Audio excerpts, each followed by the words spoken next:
Welcome to the Shakaama Live Show with your host, Shakaama.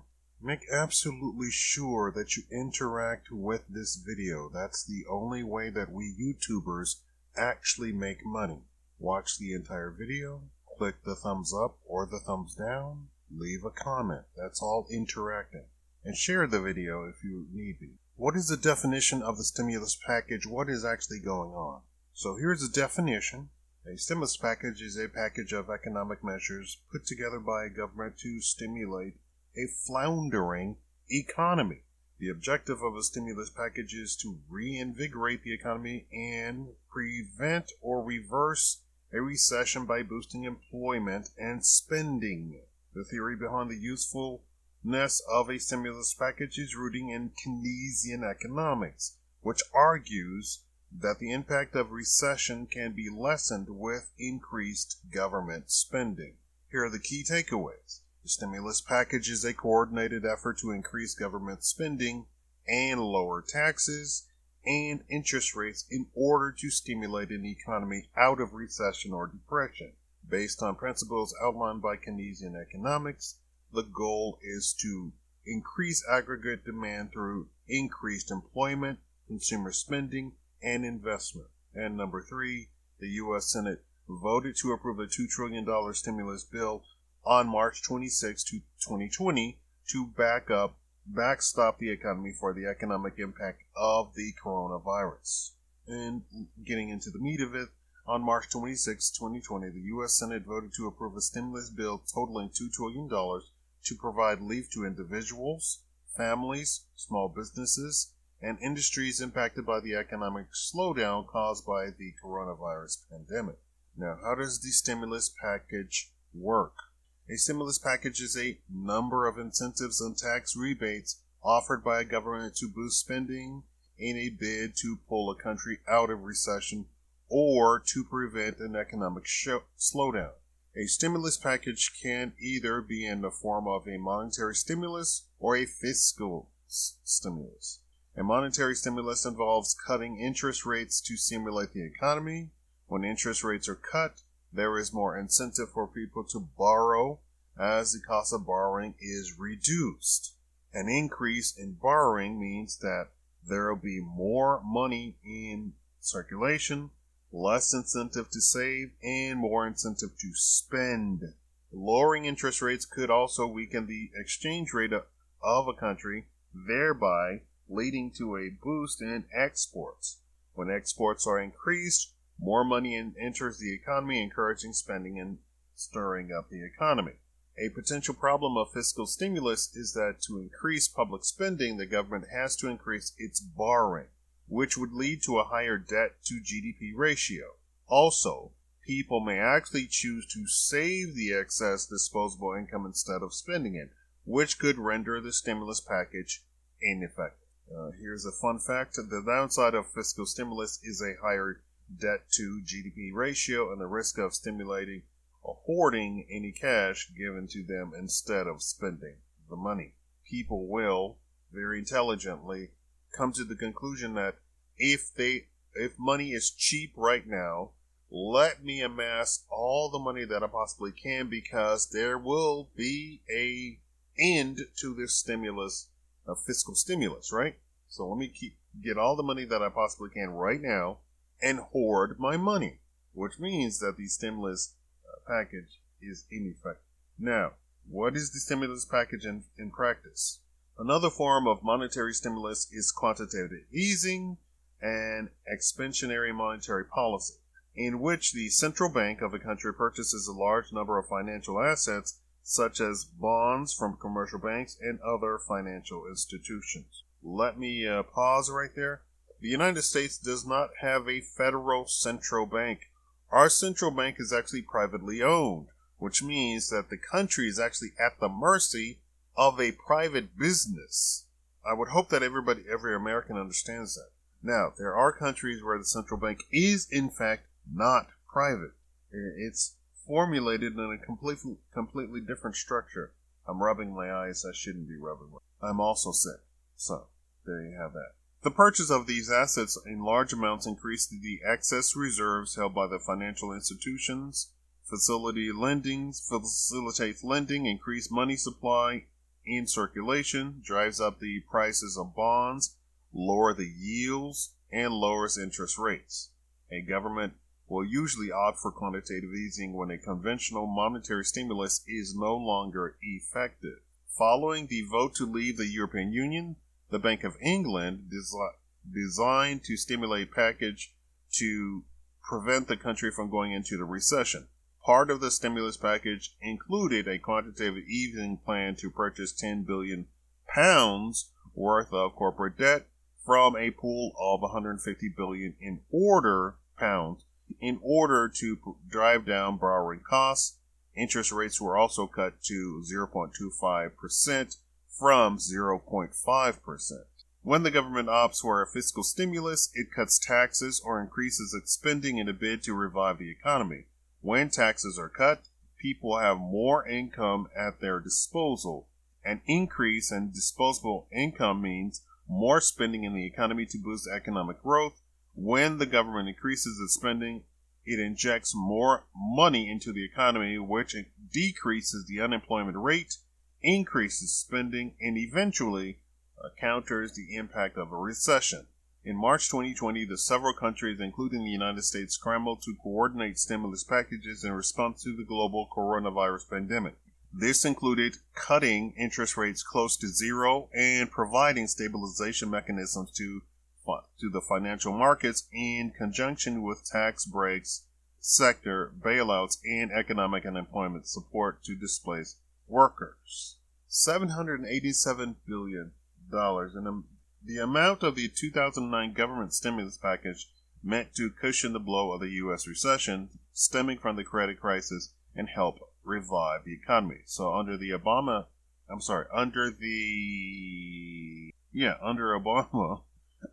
the stimulus package then, which only included banks and financial institutions, it did not include the actual everyday person. Although everybody told Obama, give the money to the people, he never did. That's the difference in this stimulus package. This stimulus package actually reduces government, just so you know. Finally, the 2008-2009 financial crisis in review. The global recession of 2008-2009 led to the unprecedented stimulus package being unveiled by governments around the world. In the United States, a $787 billion stimulus package known as the American Recovery and Reinvestment Act, ARRA, of 2009 contained a huge array of tax breaks and spending projects aimed at vigorous job creation and a swift revival of the U.S. economy. The stimulus package consisted of tax rebates that cut taxes to $288 billion, $275 billion allocated to federal contracts and grants to foster job creation, and $224 billion assigned to unemployment assistance, healthcare, and education to keep the economy afloat. Do you see a problem with that? Let me show you the problem. Let me show you the difference between that stimulus package and the one that we have today. So that stimulus package consisted of tax rebates and tax cuts to who? To giant corporations and financial institutions. And when I say giant, I mean giant. It was the giant Wall Street corporations that they gave the tax incentives to, that they gave the loans out to, that they gave any sort of reduction in payment to. Wall Street does not impact the economy like Main Street. Main Street impacts the entire economy. Wall Street almost lives in a bubble. Almost. It's necessary to have a Wall Street because that's how investment goes into businesses. But as businesses get larger and larger and larger on Wall Street, they become very distant from actual Main Street. The largest, the most expansive hirer of Americans are small businesses. There is no contest. When they throw out that Kmart hires so many thousands of people, that's nothing. Small businesses hire millions of people. When I talk about black things, when I talk about the black economy, the black group, a financial black group, the biggest employer of blacks is not the federal government, it's not giant corporations.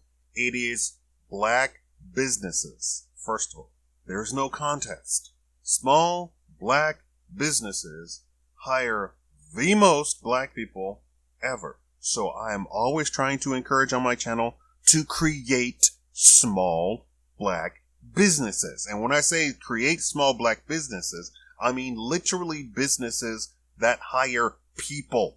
Guess who hires the most women? Businesses with a woman in the HR. You can come to a conclusion about that as much as you want to, but those are the facts. I'm just telling you facts. Women hire women.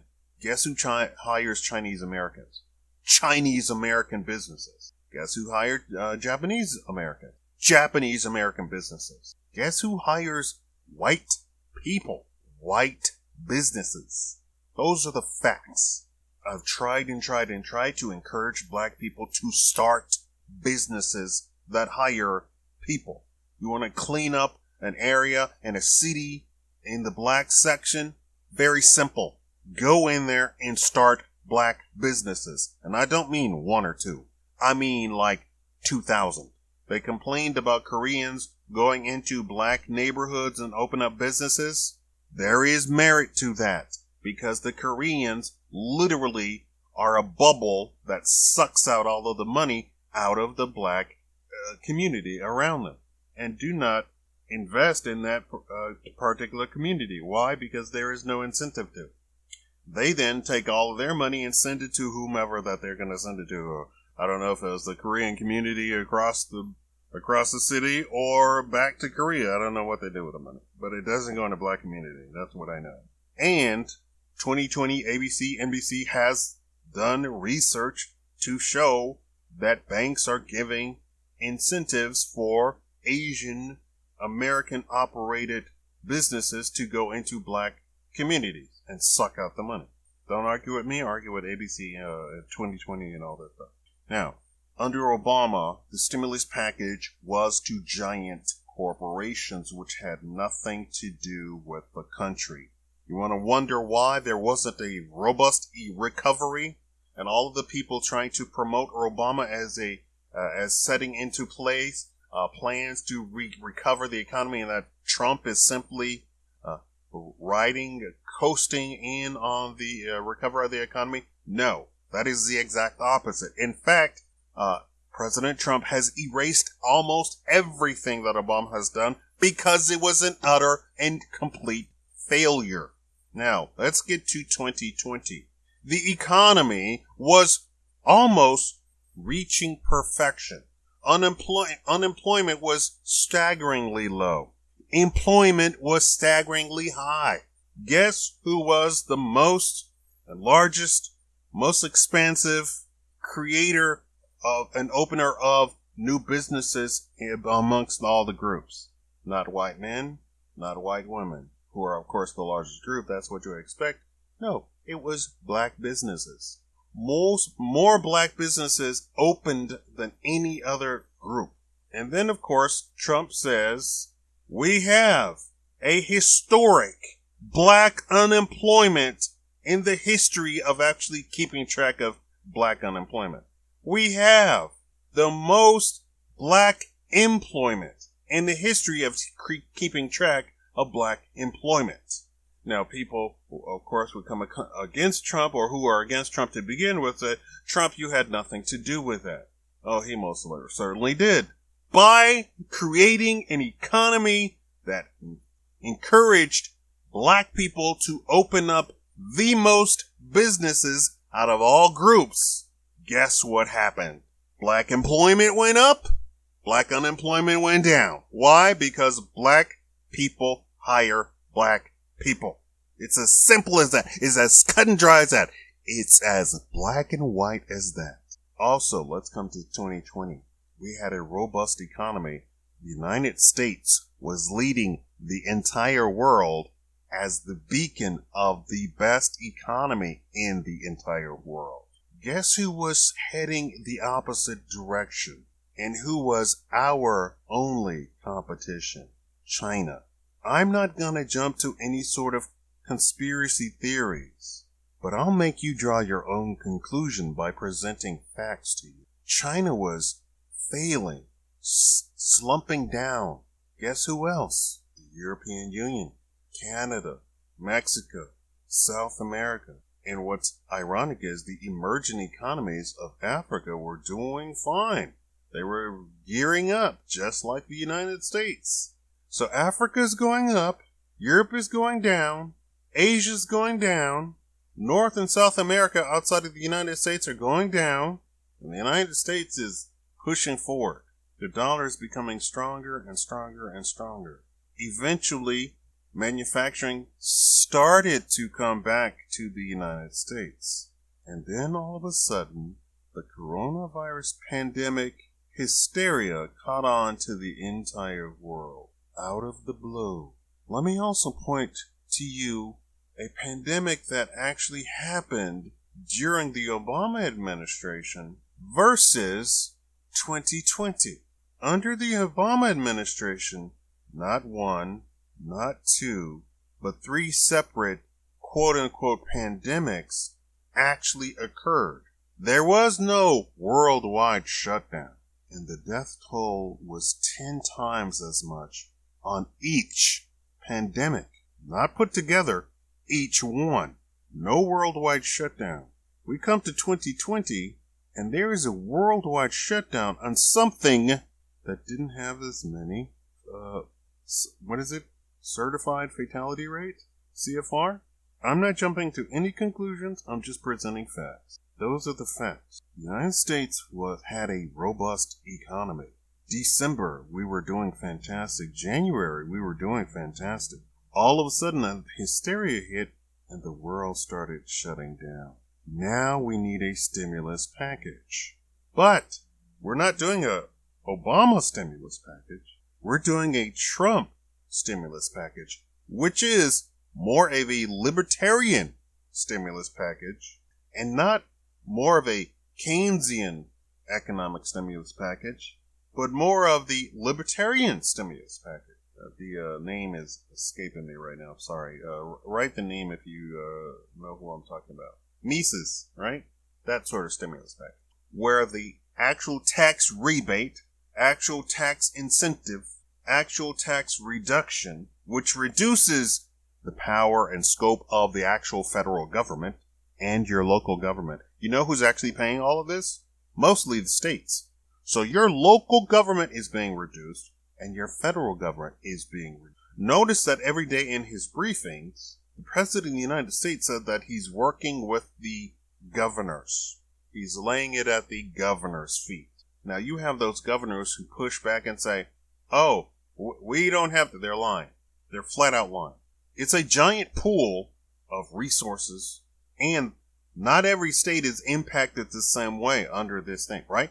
We already know that California and New York are heavily impacted, where the flyover states are not as impacted. Listen to my words, not as impacted. Do they have the same resources as New York and California? Not really, but can they spare some? Yes. That's the key point. All of those flyover states can spare a little bit, which would mean millions of resources at the disposal of New York and California for the people. So any sort of pushback against the federal government saying that we don't have the resources, that's why you coordinate with the other governments. The states actually have a lot more power than the federal government. This is not something that they teach in school, right? They want you to believe that the federal government is all powerful, and it is not.